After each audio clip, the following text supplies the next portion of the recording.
So I was thinking the other day about numbers. You know, there are mathematicians who think that there isn't anything more real than numbers.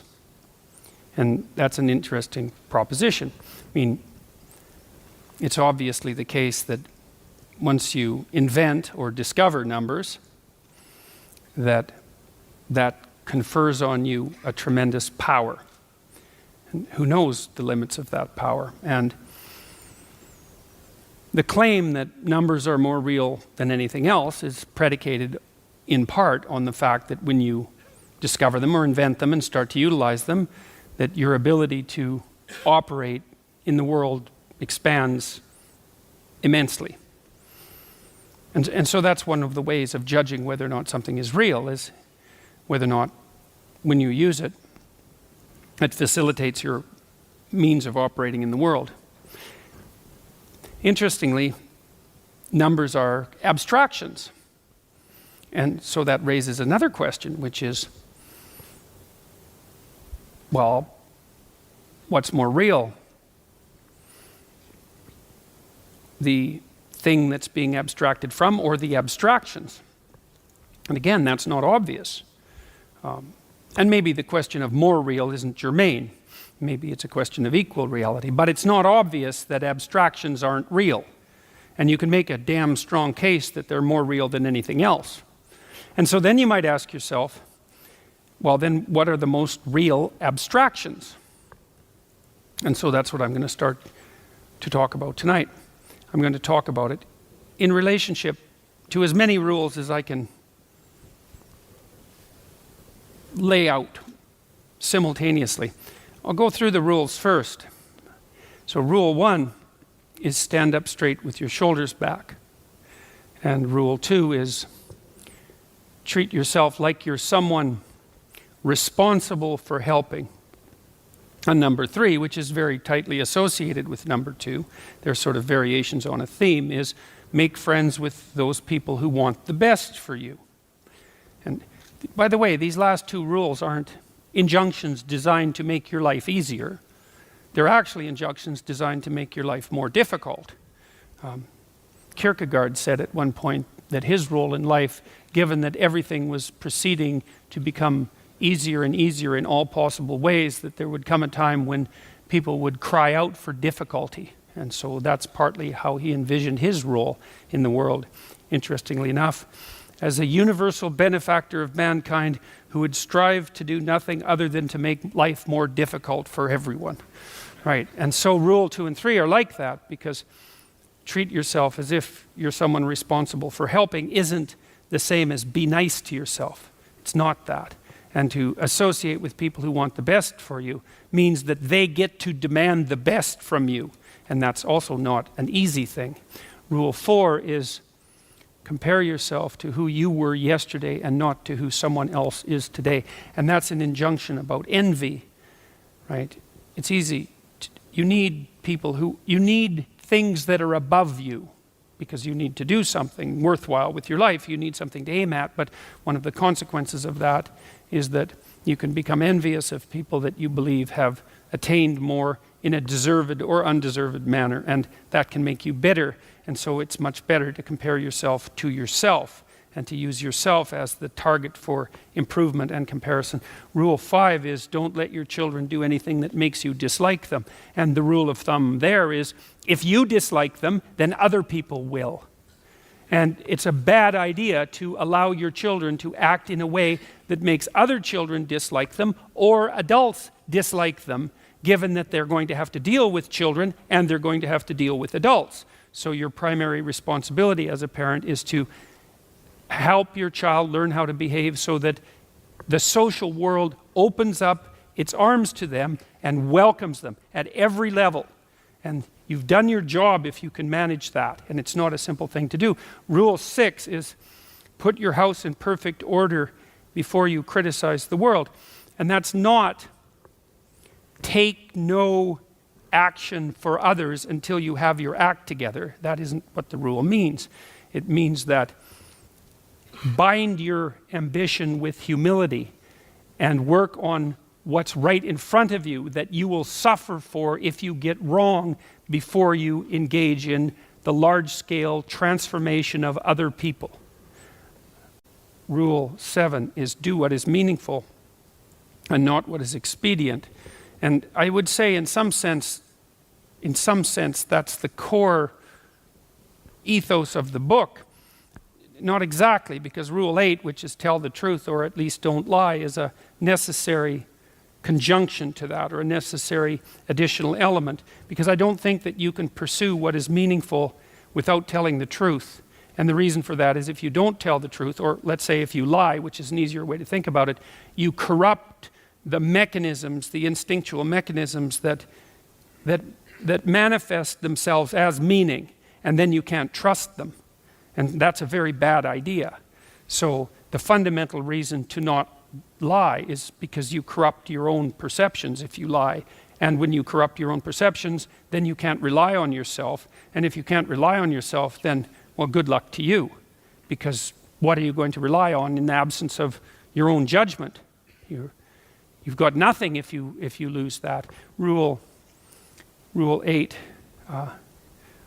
is, as I said, tell the truth or at least don't lie. Rule 9, assume that the person that you're listening to knows something you don't. And that's not so much a mark of respect for the person, although it is that. It's a mark of recognition of your own unbearable ignorance. You know, one of the things you have to do in life, you have to decide what's more important, what you know or what you don't know. First of all, there's a lot of what you don't know. And so if you make friends with that, if you decide that's important, then, well, that's a good thing, because you're going to be surrounded by what you don't know your entire life. And so if you're appreciative of that, then that's going to make things go better for you. But the other element of that is, well, why should you be appreciative of what you don't know? And the answer to that is, well, you shouldn't. If your life is absolutely perfect in every way, you have exactly what you need and want, you've put everything in order around you, then what you know is sufficient. But if you believe that things could still be put right around you in your own personal life, and with regard to the effect that you have on other people, then obviously what you don't yet know is more important than what you do know, and you should be paying attention to find out what you don't know at every possible moment. And if you're fortunate when you have a conversation with someone and you're actually interested in what they say, then even if they're not very good at communicating, even if they're awkward, or even if they display a certain amount of enmity towards you, there's always the possibility that they might tell you something you don't know, in which case you can walk away from the conversation less ignorant and corrupt than you were when you started the conversation. And if your life isn't everything that you would like it to be, then being slightly less ignorant and corrupt is probably a good thing. And so Rule 10 is be precise in your speech.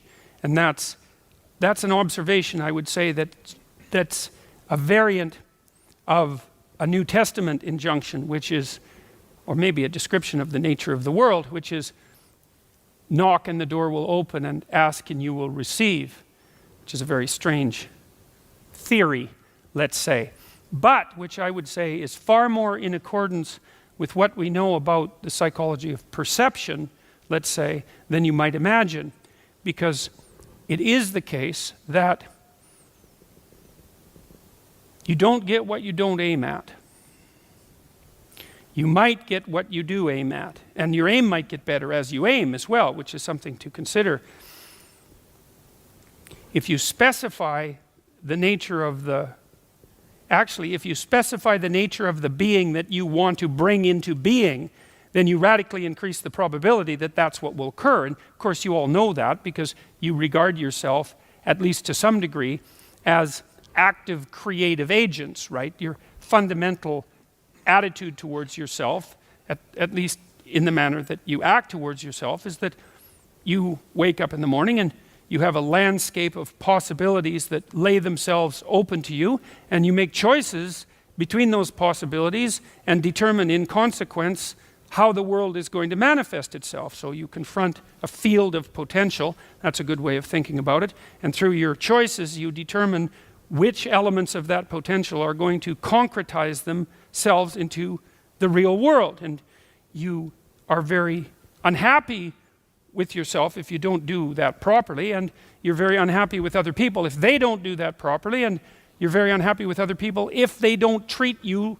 like that's what you're like. Because part of what you demand from people, let's say, in terms of sheer civility, is that they act towards you as if you're the locus of voluntary choice in a world of potential. And you upbraid each other for that as well. If you have children and parents, your parents will say to you, if you're fortunate, you're not living up to your potential, which is actually a compliment in a sense, even though it's also a judgment. And the compliment is, I know perfectly well that you could be more than you are. And you'll hang your head if you have any sense, and you'll think, like you think in relationship to your own conscience, that yes, I have a lot of potential that I'm not fully realizing, and that actually constitutes a transgression against the good. And I don't think I've ever met anyone who doesn't believe that. If you have a reasonable conversation with them, it just seems self-evident. I mean, maybe now and then you meet someone who's narcissistically self-satisfied, but then they're narcissistic, and that's not good. That, as a medium to long-term strategy, that's a catastrophe. That ends in disaster. You know, it's a short-term, it protects people, but long-term, it's not good in the least. And of course, other people don't appreciate it as well. Rule 11 is don't bother children when they're skateboarding. And that's actually a discussion of courage, of encouragement, more specifically, because I've been trying to understand, for example, what role parents play in the lives of their children. And I would say this is a role that is of fundamental importance, as well as attempting to guide your children so that they act in a socially desirable manner, so that the world opens itself up to them. You also want to encourage them, which is not the same as sheltering them. It's not the same at all. And to encourage someone is to say something like, or to act out something like, look, kid, the world's already difficult, because the world isn't easy for children any more than it's easy for adults. The difficulties they're not the same. They're child-sized difficulties, but they're still difficulties. The world is a very hard place, and it's a bitter place in many ways. And it's not only a hard and bitter place, it's also touched with betrayal and malevolence. And that's the fundamental bottom line. But there's something in you that is capable of taking that full on and transcending it. And that's encouragement. You say, well, as difficult as things are, you're up to the challenge. And to interfere with children when they're skateboarding, for example, when they're doing, let's say, inadvisably dangerous things, which kids of course do if they're skateboarding, to interfere with that is to interfere with the child's willingness to voluntarily expose themselves to the risks that they need to expose themselves to in order to develop the sort of competence that allows them to thrive in a world they cannot be sheltered from. And so to interfere with children when they're taking necessary risks is not love or empathy, but cowardice on the part of parents. And it's deeply damaging to children. And I can tell you, as a clinical psychologist, I've never had a client come to my office in all the hundreds of encounters I've had with people in my office. I've never had a client say, my parents made me too independent. Right, that hasn't happened once. Right, now, my parents made me too dependent, or I conspired with my parents to perpetuate my dependence. That happened all the time. So there's a rule of thumb, which I think is a good one, which I believe is often applied in nursing homes by people who work in nursing homes, which is, of course, a very difficult job. And the rule is, do not do anything for anyone they can do for themselves. And the reason for that is that it's a form of theft, right? You don't, first of all, if you do something for someone and it facilitates their movement forward, then they moved forward because you helped them, which is something I was very careful about as a therapist. I don't want to give my clients advice. First, it might fail, in which case they are going to pay for my advice. And second, if it succeeds, then I get to be the successful one. And I don't want to steal the success from my clients. That's a bad idea. I want to help them figure out what it is that they should aim at, and then help plot out a strategy for attaining that. But I want to ensure that it's their destiny, not something I'm imposing.